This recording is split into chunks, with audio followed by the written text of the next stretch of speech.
ক্রীড়া অনুরাগী হওয়ার পরও ওসমান হাদির ঘটনার পর নতুন দায়িত্ব আনন্দ চিত্তে গ্রহণ করছেন না বলে মন্তব্য করেছেন যুব ও ক্রীড়া মন্ত্রণালয়ের নতুন দায়িত্ব নেওয়া উপদেষ্টা আসিফ নজরুল।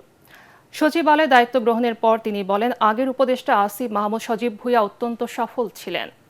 তার সময় যুব ও ক্রীড়া ক্ষেত্রে উল্লেখযোগ্য অগ্রগতি হয়েছে উল্লেখ করে তা ধারাবাহিকভাবে এগিয়ে নেওয়ার চেষ্টা করা হবে বলে জানান তিনি। আসিফ নজরুল আরও জানান, দায়িত্ব পালনের জন্য সময় মাত্র 2 মাস হলেও এই অল্প সময়ের মধ্যে দুর্নীতি বিরোধী অভিযোগগুলোর বিরুদ্ধে কার্যকর পদক্ষেপ নেওয়া এবং ঢাকার বাইরে স্থানীয় পর্যায়ে ক্রীড়া কার্যক্রমে গতি আনতে অগ্রাধিকার দেবেন তিনি। 2 মাস খুব অল্প সময়, তবু আমি ঠিক করেছি দুইটা আমার লক্ষ্য থাকবে।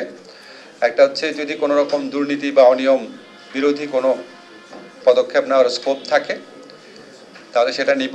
আর হচ্ছে ঢাকার বাইরে, বিশেষ করে যে আমি সবসময় ঢাকার বাইরে গেলে অন্য মন্ত্রণালয়ের দায়িত্ব নিয়ে শুনতাম, ওখানে খেলাধুলা খুব করুণ অবস্থা, আমরা তো সব ঢাকা কেন্দ্রিক হয়ে গেছি।